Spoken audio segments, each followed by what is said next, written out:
Hey everybody, welcome back to another episode of Life and Worship. We're picking up where we left off with Chad and Crystal Berry. We're going to talk about life, we're going to talk about worship, we're going to talk about how we do it.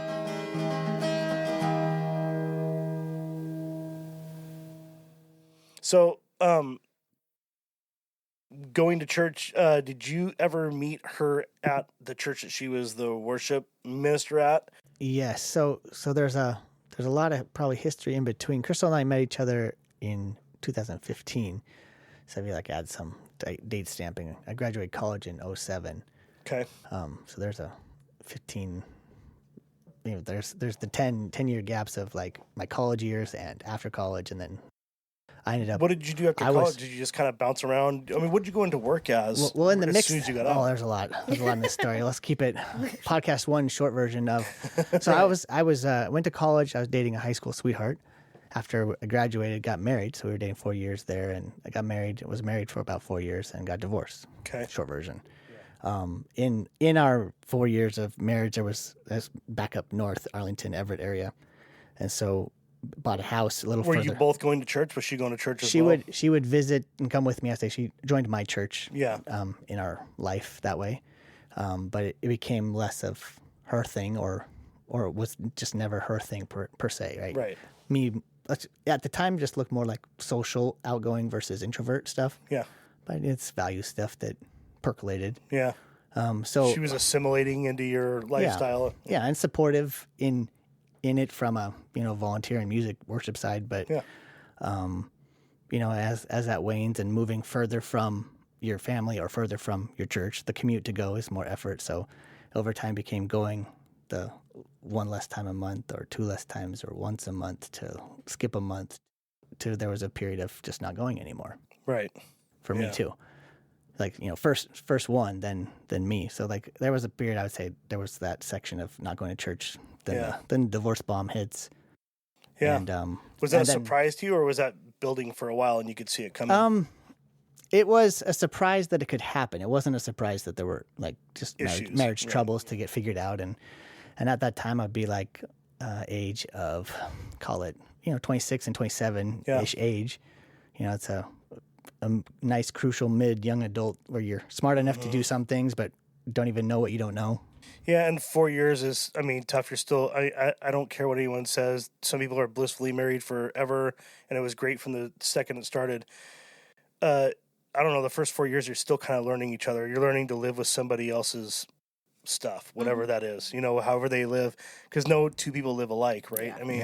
You're learning, I leave my clothes out, Annie likes them all put away, type deal. So you're learning how to live with each other. First 4 years is I don't know, it's not rough if you're wrapping it in Christ and if you're like best friends. Annie and I are best friends, so we do everything together. So it doesn't matter, we always tell each other, it's like, I don't care if you move all my stuff and I can never find it. Yeah, that's a fight that we go through all the time. Don't touch my stuff, but it's nothing that I'm not going to like. I still cherish the moment that I met you because I feel that I'm lucky. Mm-hmm. I definitely married up on that one, right? I married above my pay grade for sure. And she thinks that she's the one who won. So I let her keep thinking that and drinking that Kool-Aid. But it's a good place to be. Your question was like, what did you do for work in that period? Yeah. So what'd you do? So I graduated college, had that whole education, college help focus. Took a temp job in the middle of just getting stable between post-grad and education, post-graduation and marriage stuff, just get going. But school systems were a little delayed after graduation to hire in how they were flowing in my prep. So I ended up getting a job that was in a high school that was gearing towards some college prep for kids for their first gen to go to college. Okay. Through a fluke of a few short months later, I ended up getting a call to be a music teacher, band teacher. The thing I left that first quarter of college to be a music teacher, I ended up becoming one anyway, but I didn't have to do 5 years or the route. There's shortcuts. There's a shortcut. Shortcuts for sure. There's a great quote I have to hit here. There's a mentor of my life was my worship leader at my Arlington church when I was in high school. And so when I was going to college, and I probably shared with him what I was studying, whether I shared excitement or he asked, I don't remember. But he almost like scolded me with like guidance. And he just looked at me and said, you don't need to pay anyone to teach you music. Mm-mm. Like, and it was for me, knowing Yeah. me enough to say that you shouldn't do that. He didn't say change course, but that's what that means. Yeah, for sure. And so he probably played a hand in that a lot. And so it's really funny that I still ended up as a music teacher. Well, but that's a good outlook on it. You know, it's if you're not in love with it. I mean, a lot of times, when you're picking your career, whatever, and if it's in the arts, it's going to be something where you don't really need anybody to teach you any more of the music. You just need the degree to be able to prove that you've done the due diligence to do whatever. And unless you're going to be in the symphony or you're going to go to Philharmonic, you know, all these different like, you know, stuff. Unless that's your whole total goal in life, and then in which case there would be no doubt. Yeah. But if any doubt creeps in when it comes to the arts, it's like nobody has to teach you how to paint. You either can or you don't want to. Yeah. No one has to teach you music, and once you get the basic, you know, language of it down, like you said, the language, the dialect goes, that's all yours. That's all you. That's all interpretation of how you see it. Yeah, so I took a part-time teaching position, like it was like two days a week. It was a parent-partner program, kind of mixed with. It was under the school district, city district umbrella, but it was more of a homeschool partner program. Yeah. So kids could be there for one class or 10, based on what the family was signed up for. Kind of like a private charter school, but it was, like I said, it's in a gray area at that time of legalities.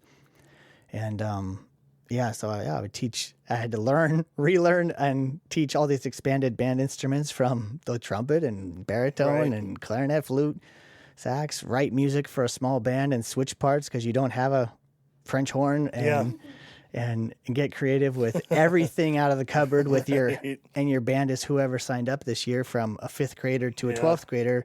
They're in the class based on level 2, not grade 12. And so egg shakers and recorders. And they would. And it was funny, you know. They loved music sometimes so much, just as a kid does. Yeah. That the 3rd year they just change, and like they'd sign up for 1st year band to change instruments.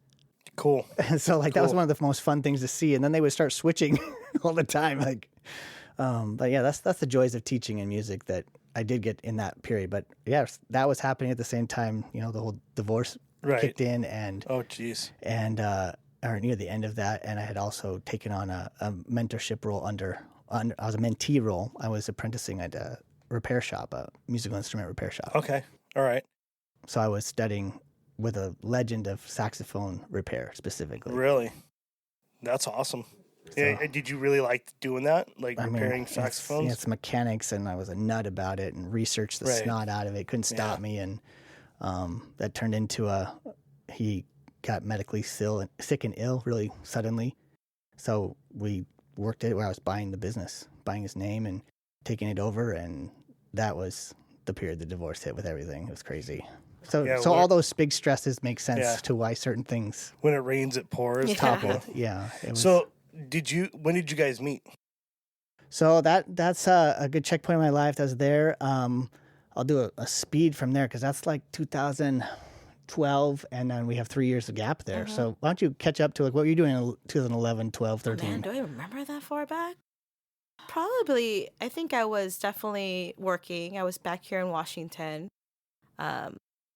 Probably still in wrong relationships. Probably I remember at that time, but I think I started getting plugged back into church around that time. So I think a lot of it was trying to still find myself, and then I fell into the crazy thing is that healthcare job that my friend got me promotion after promotion. Right. And so that's where I just fell in love with my career of healthcare. So I think I was going down the education route, going to get my bachelor's, getting my master's at that time before I met you. So actually, I got into master's when we started dating. So in 2015, we found each other online. We did online dating. And then, so we started talking in 2015, got engaged in 2016, and got married in 2017. So it was a 10-month dating, and then you proposed, and then I got married like the following spring or something. Like another 10 months. Yeah. Well, It was looking at Chad's history, he doesn't wait around to make a decision. He just kind of like, he knows what he doesn't want. Yes. And so therefore he's like, well, I know Yeah. that this is right then. Yeah. Because I know I don't want let this. me, yeah, You know what? You can give a quick snapshot of how we started getting together. I mean, the online dating, it's easy to go and look at somebody on paper, right? And the first picture that was on his profile was him on his saxophone. I was like, oh, he's a musician. So I knew I was attracted to someone who can play music. I was like, okay. It was a very checkbox. high quality camera lens photo from a looking gentleman good. in his 50s, and I was like, thank you for this photo from a friend of my mentor who Right. passed away at that And then- time. Maybe a little bit of editing. Yes, no. No, yeah, it's a nice gig photo. So he got me okay. That's on my list. And then also like when you read his profile, it didn't say I'm Christian, but you start reading between the lines. It's like, oh, he follows the Lord. And so I'm like, wait, that's pretty rare. You don't see guys who goes to church and a musician. So Right. that locked me in a little bit. But I never pursued him. I just saw him as on a profile, and then Well, I'll back up just real quick for the really quick couple sentences on the 3 years prior there. So the divorce happens, and not like much more than like really feels like the same month, 4 weeks into the prep. I went and told one of my neighbors, just kept up with this couple. They're about 50 years old Yeah. to me and 28. And I probably knew he went to church enough, but it was just more of a good neighbor check in across the street. Yeah. And so he came over one day, knocked on it. He invited me to church. His church, just, the 4 miles north. And I remember he said, I don't know, you might meet a nice girl there. I literally almost threw up in my mouth. Right. Yeah. It was like, it's a weird, the emotional trauma of Yeah. pain was super, super fresh. You might know some of that. Yeah. And I still remember that. And I walked in, and fine, I'll go to church, because that whole roots of church missing, knew it Yeah. had been absent now for months, if not years. And I walked in the first day, and they're literally starting a 12-week session on the marriage. Perfect. Perfect. Perfect. If that wasn't enough, it did wreck me, reset my mind to rebuild right. Right. And so then, I was in my church, I was serving my church, tried to serve it as a mobile church. They're like, well, we don't have any space on the musicians, so just come run sound wires with the guys. So I served on the sound for Yeah. a year, waited in the ranks to be a musician, and it just never came, just served with a humble heart. Yeah. Yeah. And then kind of from there got a building, ended up being more on the music team, was involved with my church that way, and then met Crystal. So yeah, she was hinting at our online encounters, and I'll say through the short version of what I knew. I saw the profile, Yeah. realized that this is everything I asked for, Really? Okay. and didn't pursue because it was one of those it how do you say it? It's like that this is the gift. Don't squander it. You get one shot. Yeah. Yeah, for sure. Yeah. A little hesitant on it. That's awesome. Yeah, because when you know, and that's when you read her profile, what did you think? Like, did you say you're a Christian on it? no, I don't think I was that. She had enough. Upfront. There had to be. See, I probably, how we match each other is like, I saw enough profiles or met enough people. I used to say it this way more rawly. I'm not out there spitting Jesus on people. Right. For You sure. know? Yeah. Yeah, I don't need to use Jesus to spit you away from me either. Right. Yeah, for sure. Using him as a deterrent, and I'm not trying to make you have the sour taste of too much salt. So she had enough of that in her profile too, which Okay. is probably fair to say of mine. Yeah. There's keywords, or there's something that probably said, "I'm probably playing music at church," which is me too, something like that. Yeah. I got So those lines are there. So you guys met. You We met and good dates. very good dates. It was our first date was at a karaoke bar out of places that Chad picked somewhere in North Seattle. Okay. It was I heard him You sing. want to see if she could really Yeah, sing. because wanna see- he wanted to you're test like, the okay, singing yeah, let's see. skills. She's Filipino and she's probably done karaoke once or twice in her. I probably time. didn't know about that thought. You know? I didn't know that much culturally yet. So I didn't sing for him. He sang for me. Okay. I didn't sing at the karaoke spot. I was like, we're going all in, all or So, nothing. We're going to yeah. scare her away or we're going to keep her. Right. Okay. So now I have a question because I've never heard you like sing. Can he sing? Yeah, I think he has so I don't know if you know about this. Chad does some music. He makes his own music. He has when we were dating, he would introduce me to his songs. He'll play on Yeah. guitar and sing to me. So he has a flair. I always tease him because he always tries to. I don't know if you hear this sometimes, but he's like, "I can go on the mic, Crystal. Like if you're leading worship, I want to sing too." And I'm like, "Hun, just don't do it." And it's not him bad singing. It's just yes. What's your wheel? What's She your just genre? can't focus if she hears my voice. Yeah, It's probably what she's really trying to It's because say. it's angelic. Yeah. Or it's what she's asked for her whole life. Yeah. Yeah, and it's distracting for sure. More on this isn't silly or insulting to myself, but so the country roots are there. I did a lot of country listening and music Yeah. I grew up to. So, Okay.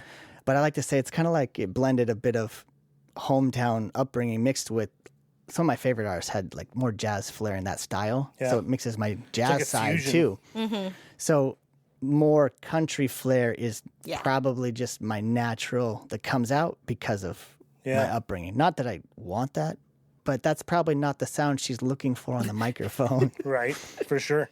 And then I've made fun of a few worship songs that have stuck in the team's moments where I post worship practice, just like did Yeah. my own version. Right. And for sure. the Irish jive version of something else. No, we won't even ruin that song for you. Don't do it. We're not gonna do don't it. ask him. We won't do it Please. today.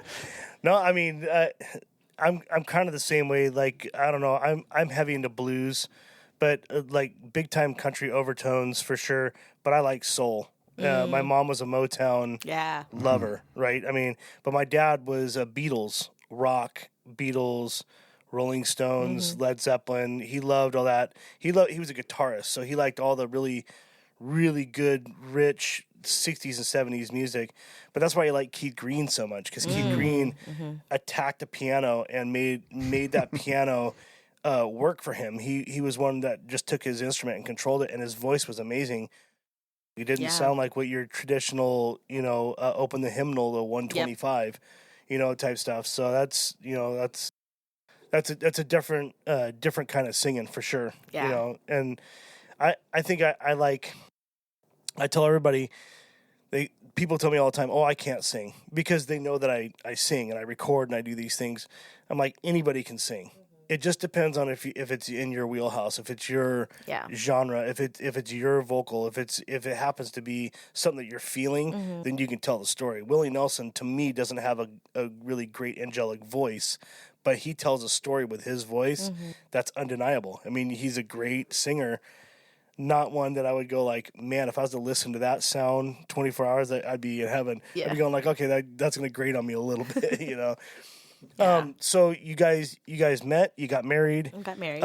Now, you were going to a church in Arlington, and she's going to a church in Burien, Correction, Everett for me at that time. Everett. Okay, so for anybody who doesn't live here in Seattle, that's the difference of 45 minutes with no traffic, at least, between those two churches. So how did that work out? Did you just start going to her church? So we had our own churches. We were serving in our own churches, on music teams in our own churches. We both knew that dating anybody, like I think underneath, and we've said this to each other before, where like it kind of expected that the person who I want to date and find is probably already serving in their church. If I'm searching high and low, they're probably at a different church. Yeah. So when the time comes, one of us will be changing churches. That's just an expectation that we probably both knew was on the table. And so, we would date as getting to know one another. What's your church like? What's your church like? What's your family like? Or what home or career? Like what positions and cities do we need to be in to build a life that's healthy, whether it's a church body healthy or something? And it just simply landed at where we were at was she had a leadership role that I didn't have that level of leadership role. Right. So it felt more like less damaging for me to leave my church in that way. Yeah. And then you get the bonus of, her family side is involved with hers. My family per se wasn't. Of course, church family is different, but Right. Yeah. like there's family and church family doubled up for her. That it was easy math that way. Yeah. So now you mentioned earlier that you weren't very culturally educated. Like So- yeah, Filipino culture So the specifically. first time you met her like family, maybe it was subdued, but like the first time you went to a family function. Now, I'm not saying that every Filipino family or every island family is like this, but in my experience, and I have a lot of experience with Guamanian and Islanders and Hawaiians and Yeah, for sure. Filipinos and all the different ones. It is absolutely awesome, but it's wild. I mean, that's the best way to put it. It's wild. Overstimulating. Well- I get overstimulated by my family too. Well, the little ones are just like absolutely like running around. The adults, I mean, there's lots of conversations going on, and it's like 52 different conversations, all blending with each other because you eavesdrop something or whatever. I mean, it's a very communicative culture, and man, it's surrounded by just an absolute truckload of food, Yep. like really good truckload of comfort food is the best way I can explain it. I mean, you grew up in that culture. I didn't so much. We were pretty wild. I mean, my parents they let us do our thing, right? I mean, they wanted us to be wild kids. They liked us to be that way, to be free and natural. And there's some places where, like, they're not. Some houses are real ordered. Oh, It's for like, sure. Like, you're gonna go in, you're gonna have your cherry pie, and then you're gonna have a piece of ice cream, and then you're gonna leave at 7:25. And then Yeah. but then there's the the island get-togethers that you're going like, it's 3 a.m. I gotta work in the morning. Yeah. What was it like? Yeah, how the was first it time like, you were honey? immersed into that? Thank you for asking culture. that. I'm curious. Go ahead, honey. I was trying to think of like. Well, you guys aren't newly married, so Yeah. 10 years along the road, I'm sure. I mean, yeah, where we're at now is 9.5, right, or so. So, I'm trying to think. Like, you might have a memory that you can pull out too. Like, was there a first party that like was like an immersion moment? Because I think there's like staggered meeting the Yeah. families, yeah, and meeting the dad. but then we have Yeah. like meeting the mom. there's or pockets of whatever. local pocket, but then there's also the Hawaiian family pocket. That was its own Yeah, version. it was definitely. I mean, I kind of eased Chad into my side. I mean, I actually had him tested with my other friends that weren't Filipino because they're already wild as me. And if they can manage my wild friends, I think he can manage my family. Right. So, I mean, flying cars, my really close friends that knew my family, like, oh yeah, he'll do great with your family. Yeah. And so I think the first group was hanging out with my Your middle sister, close Kim. friend and sister, Yeah, second and- there, and Once, I mean, she has her opinion. So meeting Chad, Yeah. probably like having her kind of meet him first, and then she can vouch, right? So a lot of it was Yeah. that. Gotta And do then, that. yeah, got to get the one person that can sway everybody else. But then I think I just started bringing you to the church. It was really interesting, right? Because I already knew his church. Even though I told you, like my church family was my family, right? Yeah. So it was just a bunch of Filipino people I hang out every weekend. So everybody knew I was dating this guy from Everett, and then I think Kim, my middle sister who met him first, already knew him, and so it was a familiar face already when you came to the church. I remember him telling him like, "Hey, my church is kind of wild. We're pretty loud. I mean, I'm not saying we were spirit filled, but definitely very charismatic in our worship and all that stuff." So he got. I think I just brought you to church one of these days. I mean, and one eventually, day, yeah, eventually, had and to then happen. I think you were just so respectful that he kind of like got immersed quickly. Yeah. And it was, I don't know if our like culture overwhelmed you or anything. I remember like a moment. I mean, some people have compliments that should just be normal statements to people, and then Yeah. But it just stuck to me, like for it to have to be said, or that it was granted as a compliment, like it resonated. So her church was mobile renting a gymnasium at this Yeah. season, and I remember like.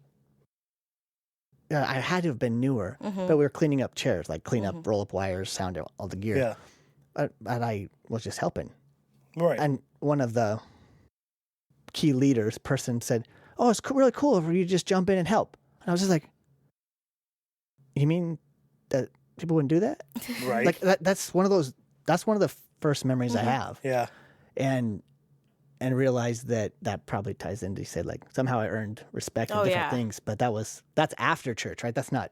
So It seems like respect that's in kind of a church. foundation Yeah. of who you are, though. I mean, like, I haven't known you guys like 10 years or anything like that, but from what I've known from you guys, you're always down to pitch in, whether or not that means you got to get less sleep or not. Like you're always kind of. What do you know willing to about us, pitch in. Kenny? What story are you remembering? Right.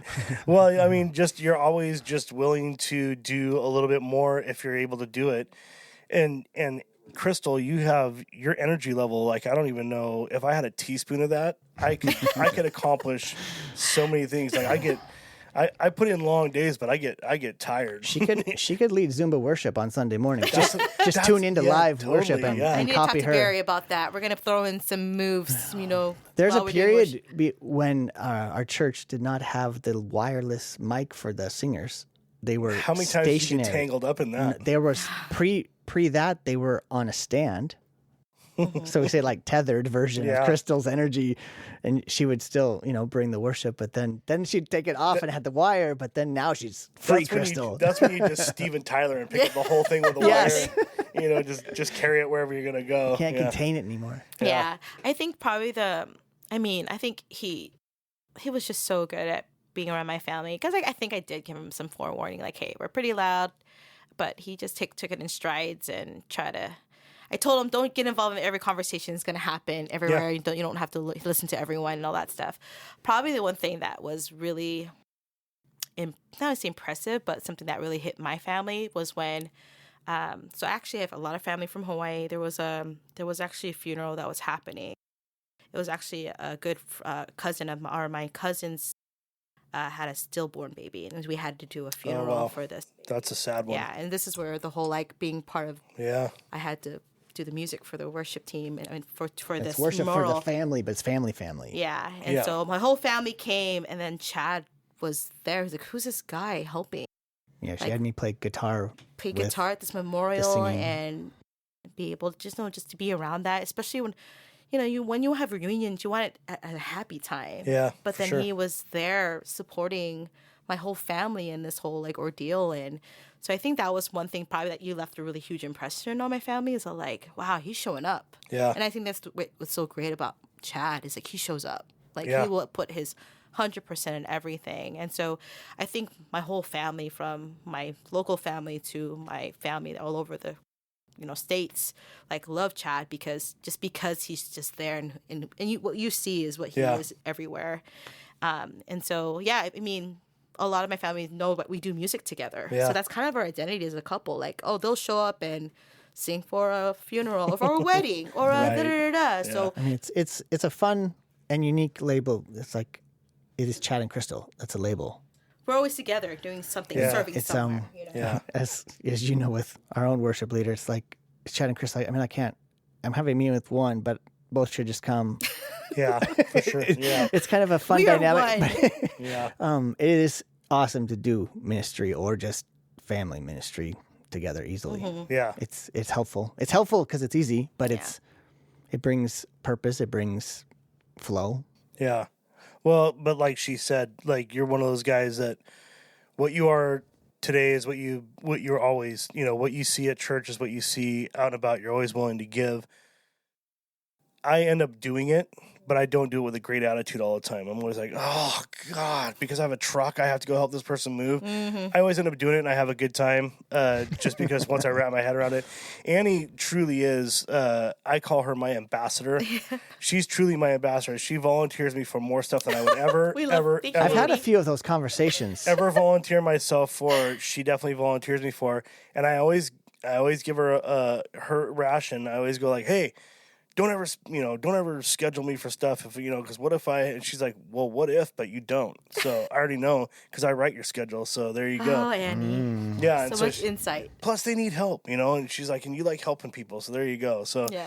you do it with a great attitude. I do it. I'm the brother who says I'm not going to do it. And then I end up showing up and doing it anyway. You wanna. You want a bit of marriage advice right now that I've recently learned through a reaction of my own that I got educated from my wife, Right. but it fixed my attitude. She signed me up for stuff, and I was Yeah. venting about it. Mm-hmm. And she enlightened me that Oh, it's important that I go do what she signed me up for because she's proud she could sign me up to help. Yeah. That's what Annie always tells me. Okay, fine. That's what Annie always tells me. She's always like, I signed you up because you're so good at whatever it is. It could be making carne asada. It Yeah. could be, doing something for the church. It could be something that's not even involved with the church at all. It could be somebody from her work. Some old lady is moving out of her house and has no one to help. And she's like, yeah, but you're so strong and you're like a superhero. Yeah. I'm like, don't appeal to my physical vanity. And she's like, well, that's all I got right now. I need So- to talk to Andy. It's like, you're going to need to do double. Do it again. New versions. Yeah, It's totally. working. Yeah. But that's another thing. Like getting into the church before I got into church, and we're only,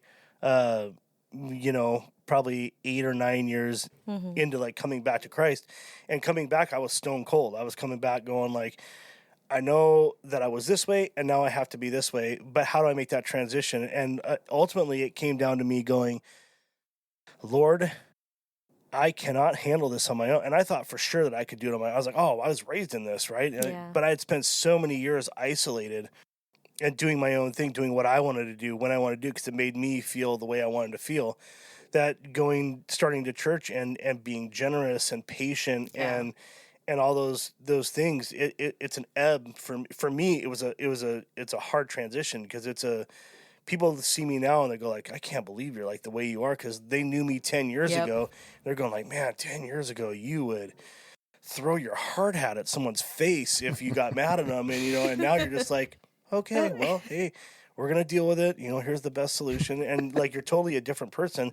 But I don't see that for me. Like I still see. I'm like, I'm just the same way I always was. And they're like, no, you're way more patient. You're way more kind. But those are the fruits of the Spirit, Yeah, right? I for mean, you sure. start reading the Bible, you start realizing, and the Holy Spirit definitely highlights things. For me, a long time it was pride. And I had to make a lot of apologies for my pride because I would think that I was greater than I was. It's like I can play guitar, I can sing. This church is lucky to have a guy like me. And look, we're Wheelhouse. We're young. We have kids and youth group, and we're awesome. But there comes a point where you got to realize, like, it doesn't matter. Like you said, I'll sweep the parking lot if that's what they need me to do. It doesn't matter to me as long as I'm serving, as long as I'm helping out. I prefer to be in a position where I'm helping out and nobody knows. That's my preferred area. Like if things are just done and nobody knows who did it, that's where I like to be. Because I like to be like, yep, all right. How are we going to sign you up to do it again if we don't know you did it? Right. I'm just talking about the general, how they do. They always do the congratulations. Yes. This person does so much for the church and all that kind of stuff. I'm going like, don't mention me. Yeah. Just leave me out of that, because it makes me feel better if I can do it without anyone knowing. Type deal. But okay, so you guys got married, and then Going to my church.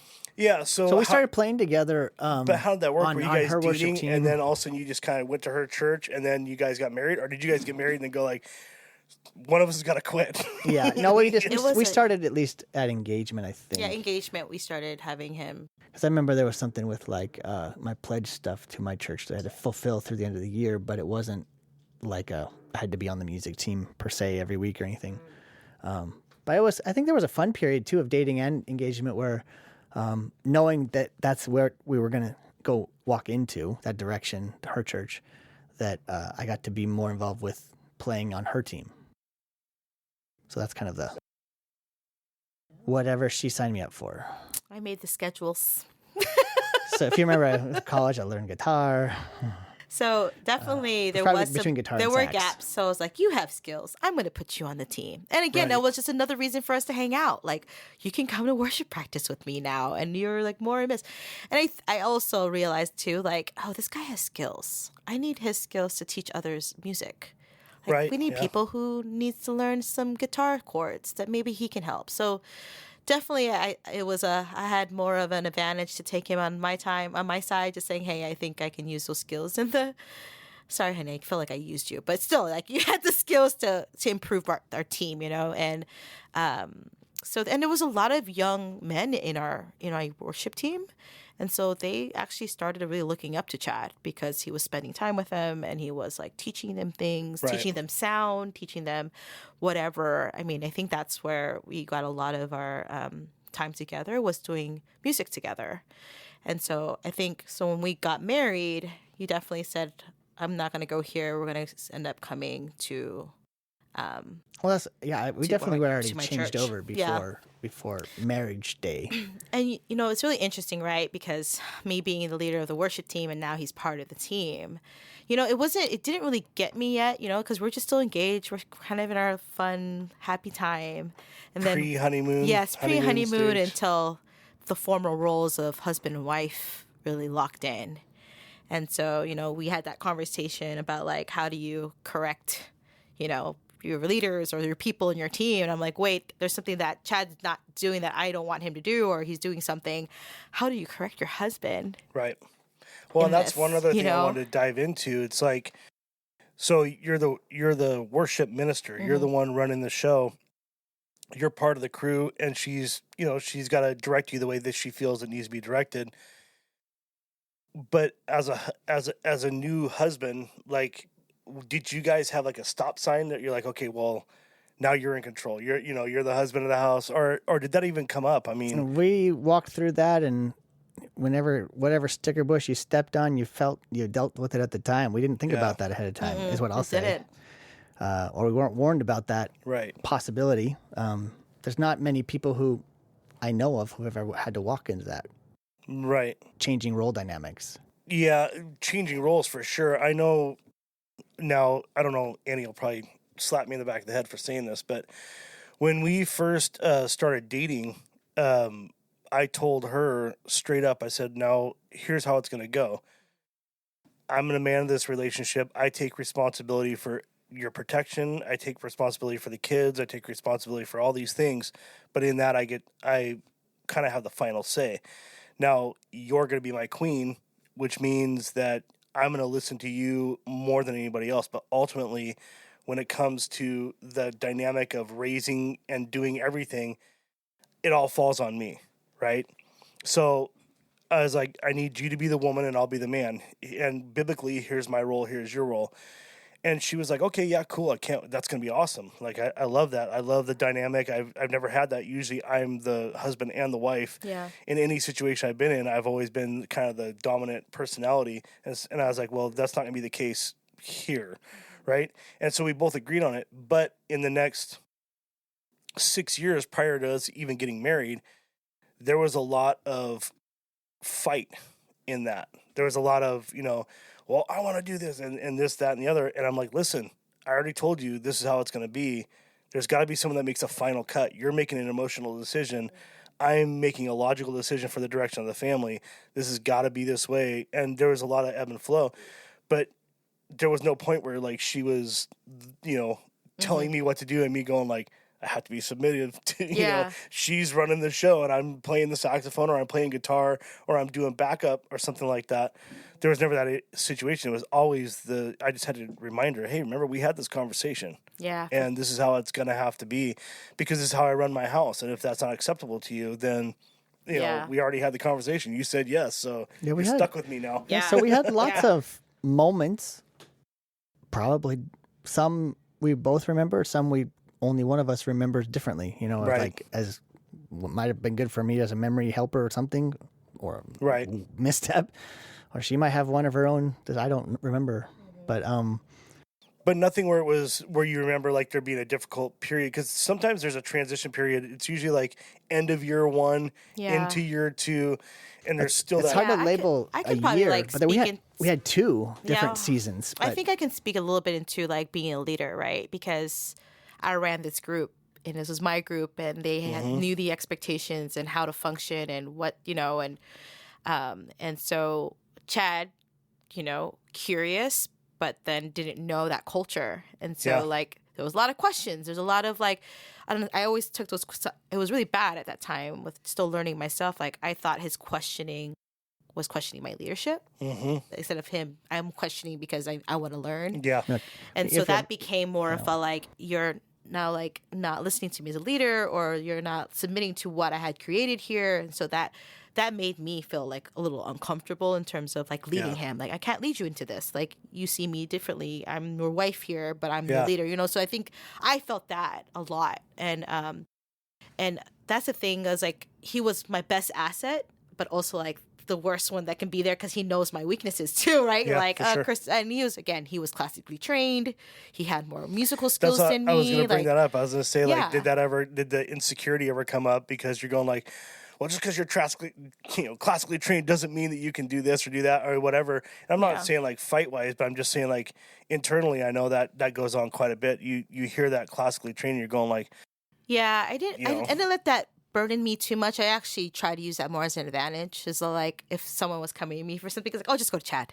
So I actually pawn a lot more off to him, and I'm delegating and giving him more work, and I'm leading the team, and this is what it should look like. And indirectly, that gives me authority. Yeah. right.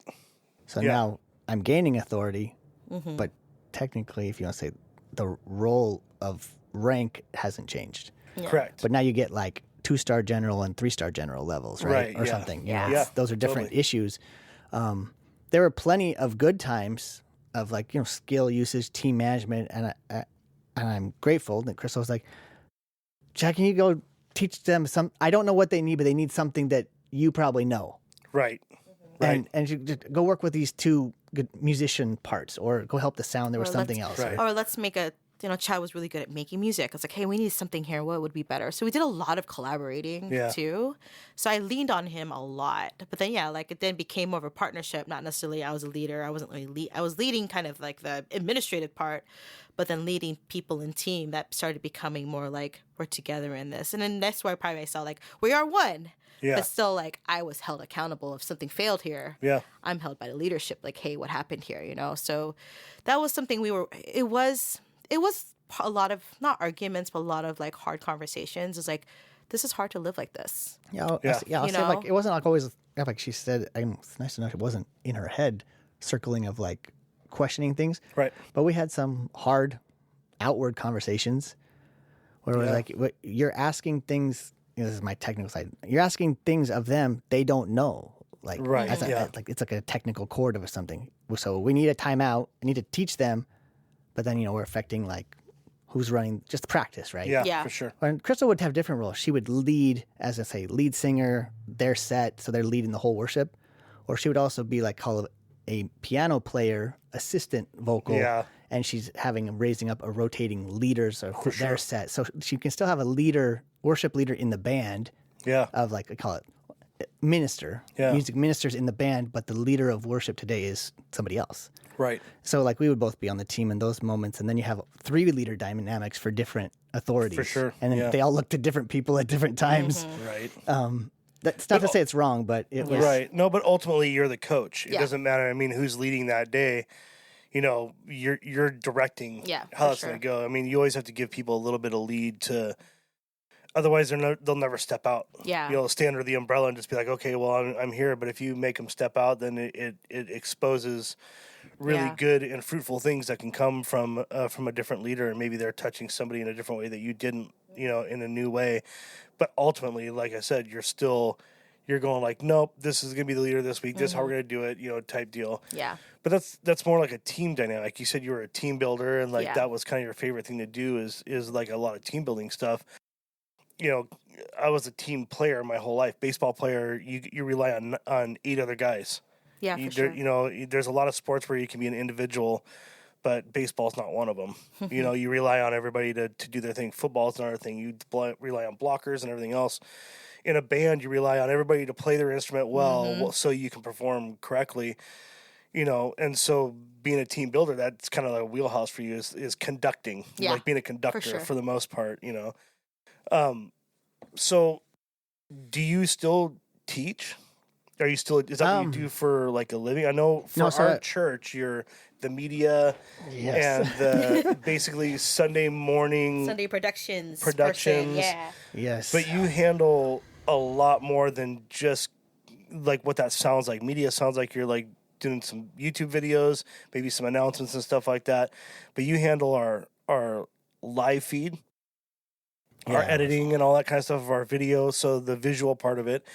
You also are the lead on all the audio, so you have to troubleshoot audio stuff, and you have to delegate to other people audio wise, but also like the entire experience from the second that you walk through the door to the second that you leave.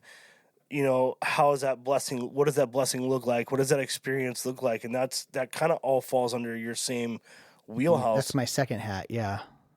But what do you- Music is a volunteer hat. Right, but what do you do for the rest of the week? Like, what do you do? Do you have your own business? So that saxophone repair restoration business never left my life when it entered. Yeah, And so its wind down gap was actually due to COVID era, cutbacks of that whole industry and Yeah. schools and everything else in the world. So that left hours of work hole. That's how I got into the hole that was at the church. Like Gotcha. I can help a couple hours, and then a Yeah. couple hours turned into like 20.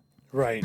I never left Right. for 3 years now, there's some joys in it. It kind of saved me in different ways. Right. So some skills crossed over from that media admin management of my business, from online presence management, image management, different social media inputs, to communication methods and systems that are internal. So Right. we systematized like our communication channels between house churches and teams and office, and then there's graphics. But yeah, all these media things, it started expanding into that Sunday stuff. With all of that Sunday work would land on my desk Monday morning. But was that something that you were doing for your business anyway? So you already had, or is that something you're like, well, I guess I'm learning a new skill? I mean, because you didn't go to YouTube- college for yeah. media. Yeah. No, not output or per anything. se. I did video editing when I was in college as a hobby. Right. So and I really enjoyed it.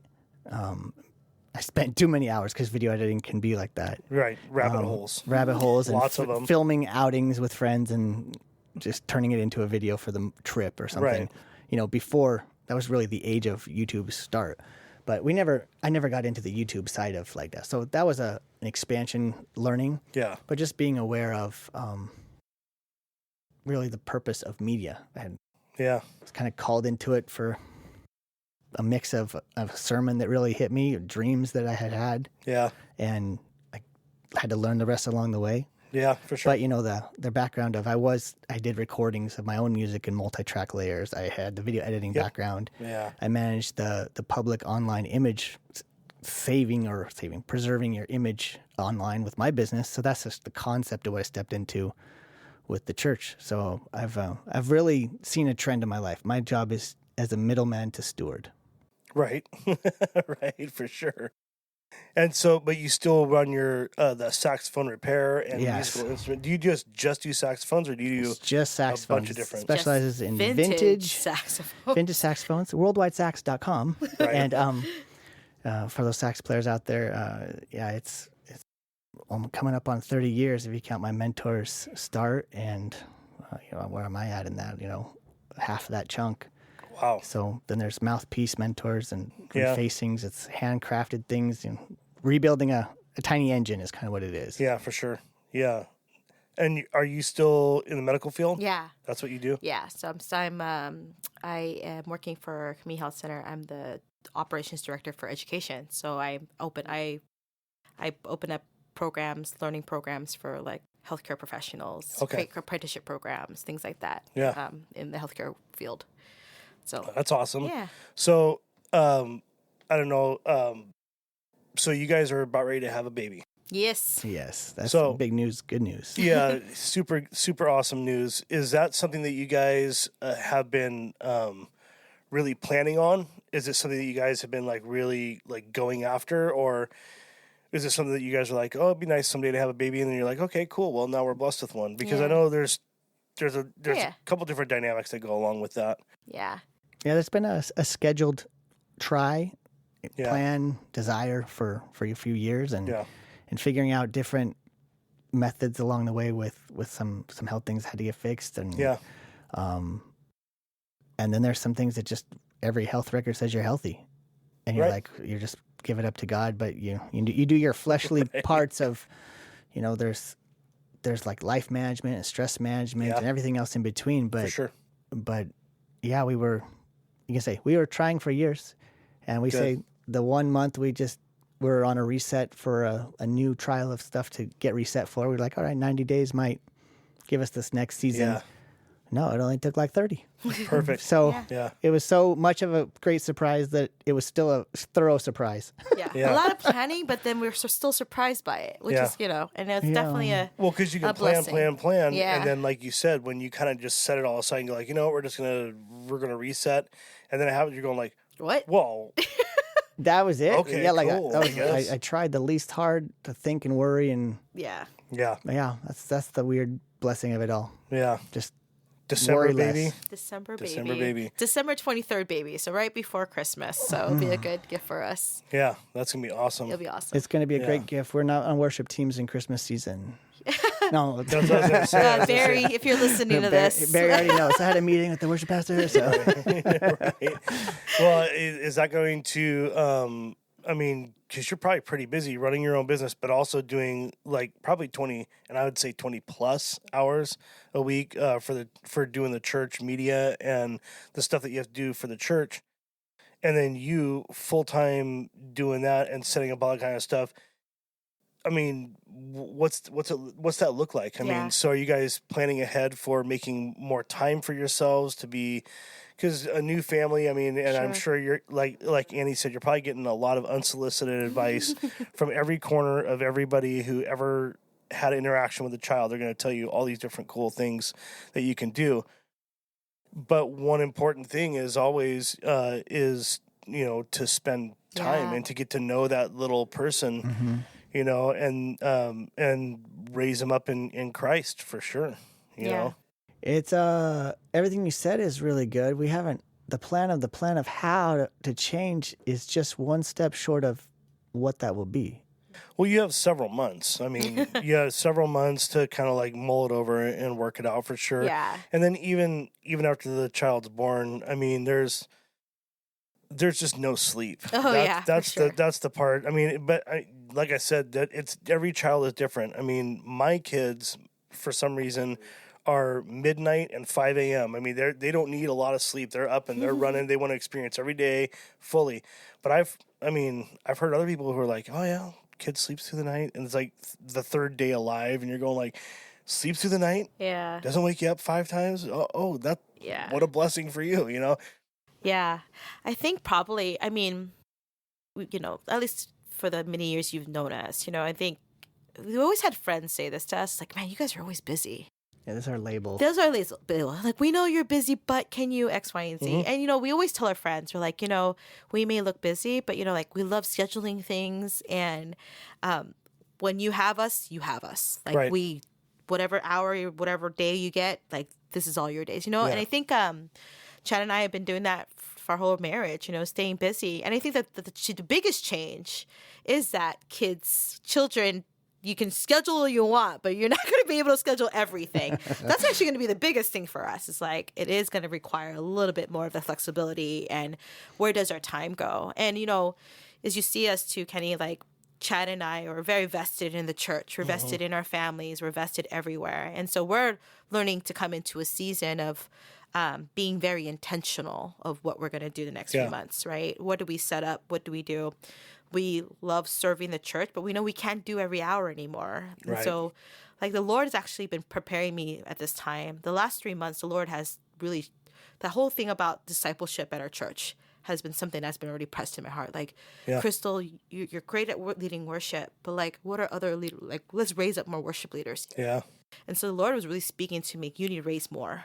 Right. And you need to find gold out there, and you need to help build that up. And I think that's going to be, I think, Chad and I seasons. Like, you probably hear a little bit. We had a lot of good mentors Yeah. in our lives, and Yeah. like we need to do that too. We need to get people. Cool to in pour that out on other people pour on too. other people, To and try it's- to be a mentor as much as you can. yeah, and I think that's where I want my season to be now, right? Like, I don't have to show up at every place, but like, could I pour into people and I can duplicate the work or the things, the efforts, Yeah. and from me. And I think that's probably the season I want to walk into while we're still available and free.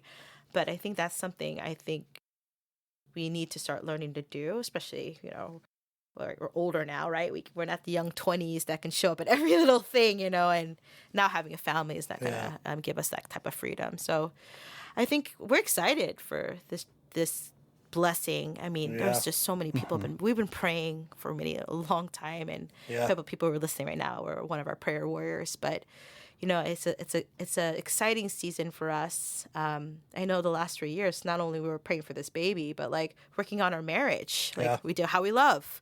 We lead a How We Love group, and so we have taken a lot of those skills of how to communicate and how would we bring in this child. Transformed our life. Yeah. That has been such a transformative thing for us. And shout out to the Yokers for introducing that to our church I think they just body. celebrated their 57th wedding anniversary. Yeah, and we are. I will tell you this. I'm nervous. I think I probably any new mom, but I know that there's like the support system. Like Hope's just an amazing family, right? Like. Sure. I've always told people this is like, I grew up in a church family, but I felt like my first church family was kind of the cultural church family. Yeah. But coming to Hope, I'm like, this is family. Like we all have our quirks, but when you look at the Hope people, and I love our Hope people, you're like, these people love the Lord. Yeah. Yeah. Like that is such a cool foundation. It's the most important thing. Yes. At least for us, even coming back to Hope, that was one thing I prayed and fasted about a lot. Yeah. Because I really enjoyed doing home church. I enjoyed having random people come over and just join us. And like the kids would do a sermon one week, and awesome. Annie would do one week on whatever she was praying about. And those were really cool times. And I prayed a lot because I kept getting that pull that it's time to go back to Hope. And I was like, I don't want to. But it's not Hope. It's just the whole, it's the whole thing. It's like, okay, well, we're going to be, immersed back into it, and and I'm a black or white. I can't do like, I'm kind of half in, toe in the water. For sure. We're the same. I'm all the way in, I'm all the way in. If I'm there 100%, and I'm going to do everything I can. But it's a cool family. Yeah, and like you said, you're never going to find a family that's completely functional, right? You're never going to find a family where you're going to get along with every single person. However, at Hope, it seems like there's not that many people. Even the people who I would think that, there's no way that we're gonna vibe. We just end up doing because we're all chasing the same thing. We all love Jesus. Yeah. Right. I mean, that's the forefront of what we're doing. And if I can recognize that, then I can recognize that this person's probably going through trials just like I am. This person's got lies whispered to them just like I do. This person's facing all these different same things that I'm facing, and yet here we are together worshiping like there's nothing wrong on Sunday morning, just absolutely just letting it all out worship. Yeah. That's one of the coolest things. Hey everybody, thank you for listening to another episode of Life and Worship. We talked with Chad and Crystal Berry. Join us again on the 5th for the next section of this podcast. If you liked it, like, subscribe, and we'll see you next time.